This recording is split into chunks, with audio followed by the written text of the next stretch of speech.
Chopper Land. I'm here at Creative Werks, Des Moines, Iowa, off of good old Euclid Avenue.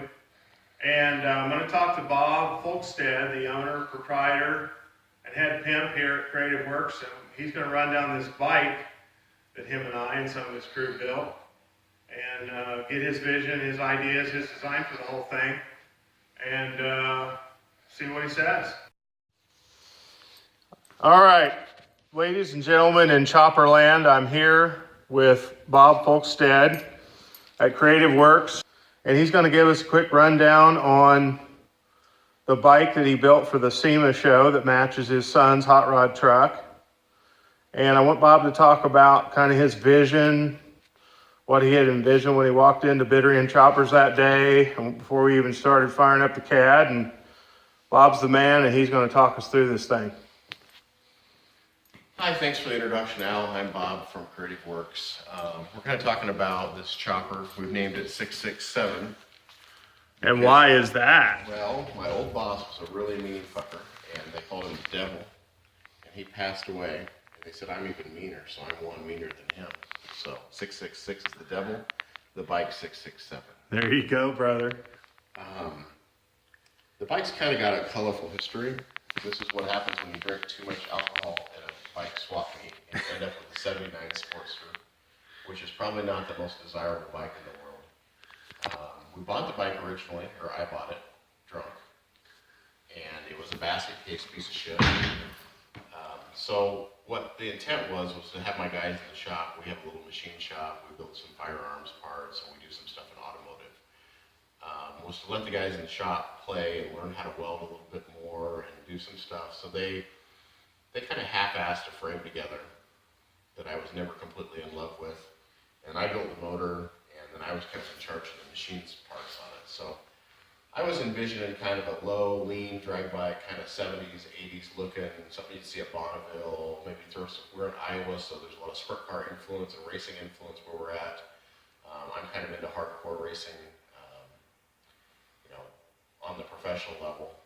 So I decided the frame was just a piece of shit. We wanted to build this truck for the show. My son was halfway into it, so I went and I saw my friend Al over at Bittery, and I'm like, Al, what can we do for a frame? Here's what I'm thinking. And it took a couple sessions of him and I sitting together and talking about the frame, and I think he crawled inside my head, which is kind of an ugly place. And we kind of ended up with this vision of the frame. Al's first mock-up of it was pretty much the way it is now, except for he had the back a little bit longer because I really wanted that drag bike look. But in looking at the proportions, we shrunk the bike just a little bit in the ass end. Yeah, we took about 4 inches out from the seat post back that day. Al knows more of the specs, but I think the main part stretched about 6 inches. Is that right, Al? Oh, probably more than that. I don't remember, but yeah, it's pretty long in the front. It's a pretty long bike. It's like 7.5 foot long from tip to tip. Anyway, so we started in on it, and in most of my builds and car stuff, I tend to just kind of go off on my own. I'm not a big aftermarket parts guy. I try not to buy a bunch of shit and try to make it work because you never get the influence done that you're really looking for. And the other thing with building, it helps if you make a sketch or a rendering. We really didn't do that on this project because nobody was sick enough to get in my head but Al. So keeping that look, Al and I decided on a Springer front end. The wheels are machined by me, so I buy some billet blanks and I just machine them out. I wanted to go with that Salt Flats Racer kidney bean kind of Hellbrand look. So the insides are, the wheels are billet. If you look real close, you can see some tool marks on them. We deburr them a little bit, blast them, and then it's titanium colored Cerakote, which actually matches the truck wheels that we did. The brake calipers are for sprint cars. They're from Red Devil Brakes. They're kind of cool. They're completely different. I've never seen them used on a bike, and they've got shitloads of stopping power because they're like 4-piston brakes, almost like you find on a hot rod car. Go ahead. I remember since they're car brakes, we couldn't find any brackets. So I had Taylor that works for me, CNC, design some brackets, and those are laser cut out of some pretty thick steel. Yeah, so Al made the brackets. Al really put the roller of this together. I had an old tank that we were going to use on it that was teal and cream. The truck was candy silver and candy orange, so we went ahead and just painted the bike silver. Al did a really good job welding everything together, so we tried not to hide much of his welds. We just did a little tiny baby bit of molding around the welds, but you know, this is a stock Sportster from here down, and Al just built the top half, so it's kind of unique. It makes the frame build go a lot faster because the critical motor mount positioning is already done for you. And so just scabbing onto that speeds you up. So I built my own controls, just because I'm silly. I really like the comfort of the Renthal Performance Machine grips. I've had them on other bikes. I own a few Harleys, but I'm not like Mr. Harley biker guy. I tend to ride more like sport touring bikes and put on lots of miles. So this is going to be like a bar hopper around town bike for us. Hyper Performance in Des Moines, they built the motor. It's more or less like a stock. It's an 1100 Sportster 79. I think it started life as a 900. We made it an 1100. It's got a little bit of cam to it, doesn't it, Bob? Yeah, it's got a set of performance cams in it, and then it's got an S&S shorty carb with a velocity stack. And didn't you make these pipes in-house, Bob? Yeah, we kind of fabbed that up just fucking around. I think we might make a set of really cool stainless ones because the bike turned out neater than... And these are Cerakoted? No, they're jet hot coated, like ceramic exhaust coating for Oh, okay. I know you use Cerakote a lot in your gun manufacturing, so. We do. You know, it's got Al got the, what's it, balls out or balls, all balls? All balls, All balls starter. starter. A little bit more higher wattage than your stock. Yeah, it's got an Excel solenoid. More of a modern billet design. It's got a moon tank, like a real moon hot rod tank. We painted it silver. It has the original moon tank on it.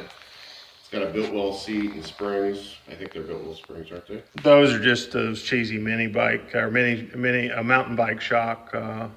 Spring kit, but it's a built-well seat, right? Yeah, definitely. Yeah. Credit to those guys. Al come up with the fenders, so he probably grabbed something. Twisted choppers, and then we made some little struts on the lathe and put some Heim joints on it to kind of give it that racier look. Did you do that polishing in-house, Bob?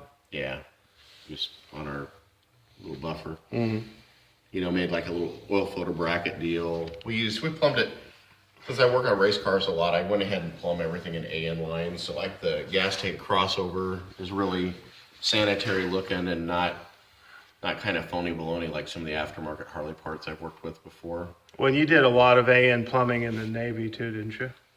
On the aircraft stuff I work on. Yeah. So besides being a electrical designer, I'm an airplane pilot and airplane mechanic too. So we better swing around the other side. Same thing, Al made a license plate bracket. He made the brackets for the rear caliper. We machined the rotors to match the wheels. So we just cut out some kidney beans that were offset to kind of lighten them up, give it that look.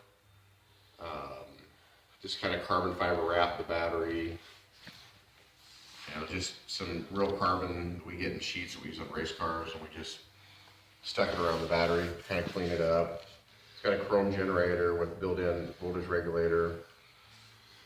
Kind of went with the yellow spark plug. Some people think it's cheesy, but it's kind of the look of the era. Right.